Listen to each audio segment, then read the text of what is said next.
ஒரு அண்ணா யூனிவர்சிட்டி, ஒரு engineering student, அவனோட வரக்கூடிய வந்தானோ இல்லையோ அவனை அடித்து போட்டுட்டு இந்த பொண்ணை புஷ்ல வச்சு ரேப் பண்ணுறான்னா அவனுக்கு அந்த தைரியம் எப்படி வந்தது? அப்போ வந்து அவனுக்கு அந்த போலீஸ் அப்படிங்கிற பயம் அவனுக்கு இல்லைல்ல, குற்றம் செய்கிறோம் என்ற குற்ற உணர்வு அவனுக்கு இல்லைல்ல.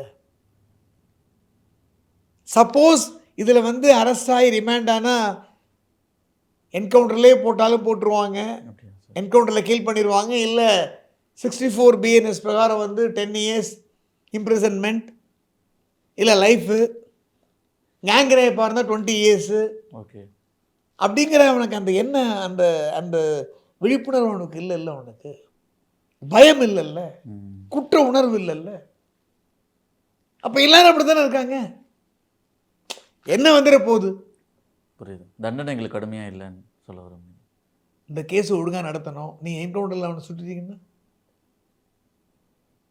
ஆனால் எல்லாருமே அதான் சொல்கிறாங்க, ஆடியன்ஸ் ஃபுல்லாகவே என்கவுண்டரில் போடுங்கன்னு சொல்லிட்டு சொல்கிறாங்க. ஆனால் பின்னாடி ஒளிஞ்சிட்டு இருக்க நிறைய என்கவுண்டரில் வந்து அவனை வந்து என்கவுண்டரில் கில் பண்ணிட்டோன்னு வச்சுங்களேன், இவன் எதுக்கா, அதாவது வந்து இவன் திடீர்னு ஒரு நாள் அங்கே போயிருக்க முடியாது. ஆமாம், அவனுடைய பின்னணி என்ன, ஓகே,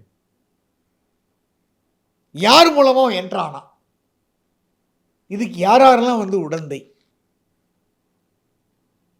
என்டையர் சினாரியோ வந்து நீங்கள் இன்வெஸ்டிகேட் பண்ணணும்னா அவனை நீங்கள் கஸ்டடி எடுத்து என்கவுண்டரில் அவனை கில் பண்ணாமல் இருந்தால் தானே நீங்கள் உண்மையை கொண்டு வர முடியும். கண்டிப்பாக.